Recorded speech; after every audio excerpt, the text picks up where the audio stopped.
All right, back in the basement again today to talk a little bit about Cerakote barbells and why I actually don't recommend them for most people. If you've been watching my channel at all over the last couple of years, one of the biggest things I always talk about with a barbell is how it feels in your hand, which I think is the most important. This is what connects you to the iron or urethane or crumb rubber or whatever kind of plates you're using. This is what is your connection to them, and the better it feels in your hand, the better things are going to go overall for the most part. And that's really where Cerakote, to me, number one, far and away, is the biggest con. While it does look nice and while it does have high corrosion resistance, it is one of the worst offenders of killing the feeling of a barbell. Now, it is true that some companies can do Cerakote right, but what I've found from my time using Cerakote bars is it's really inconsistent. Meaning, for example, I have two examples from the same company.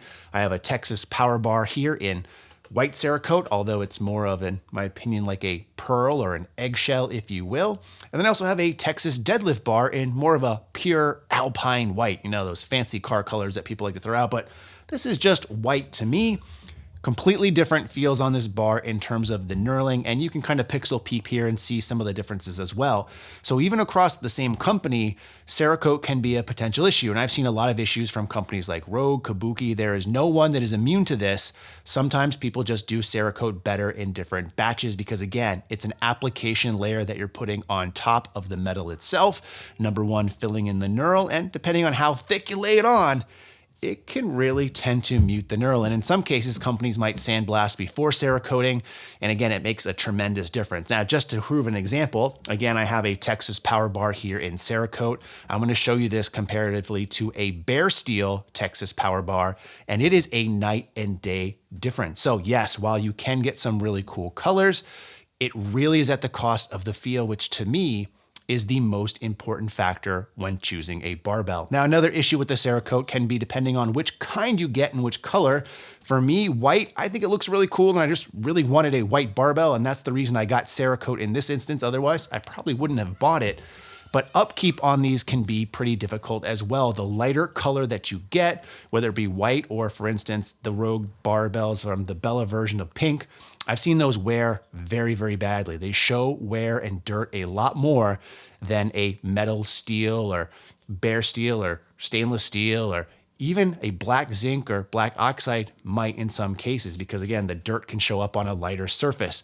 And that can be a problem because keeping these things clean is not the same as you would do with like a bare steel barbell, just getting like a rough metal brush and cleaning it with some 3-in-1 oil or something similar. With Cerakote, you have to take a little bit of a different measure to do so.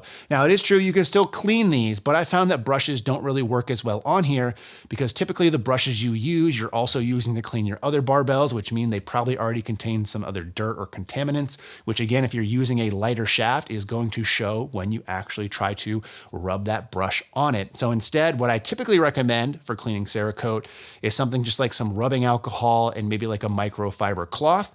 But if you have somewhat of an aggressive knurling, so if the company actually did the Cerakote right, that cloth or rag is still going to get caught up and chewed up, and it's going to hard to kind of dig into some of those peaks in order to get it really clean. So keeping these things clean can be a potential problem.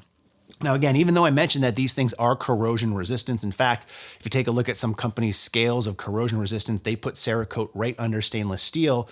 That's still not to say they aren't immune to rust. And when they rust, things can go pretty bad. And again, if the application of Cerakote wasn't consistent, you might get patches on your bar where you see stuff rusting or fading or chipping, and it can be a potential problem. Now, me personally, with like, let's say this power bar, for example, taking it in and out of a rack, or even when I'm trying to go from maybe a squat to a bench position and it's a loaded barbell, so I'm bringing it down a few notches, I have the tendency to sometimes hit the uprights or maybe hit the lever buckle on my belt, and I'm chipping away a little bit at the finish. And over time, that could be a potential issue versus, again, if you had something that was like a stainless steel or a bare steel, you wouldn't see that as easily. Now, another con about Cerakote, in addition to the knurling and the cleaning process, is just the overall cost. Typically, outside of stainless steel, Cerakote tends to be the most expensive, which is, again, it's harder for me to recommend given the other factors we've already covered.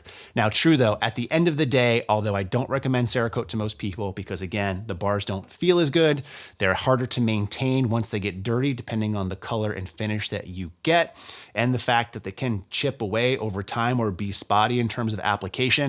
There are some really sweet designs that you can get from a Cerakote finish, which is probably the only way I'd really recommend them. If you're trying to match a theme in a gym, if you're going for a certain design or want some sort of branding on a barbell, Cerakote's probably the easiest and best option for you. But at the end of the day, it just doesn't add up for me where I could recommend Cerakote to most people. So let me know what you think in the comment section below. Are you a fan of Cerakote or not? In the meantime, as always, thanks for watching and stay big.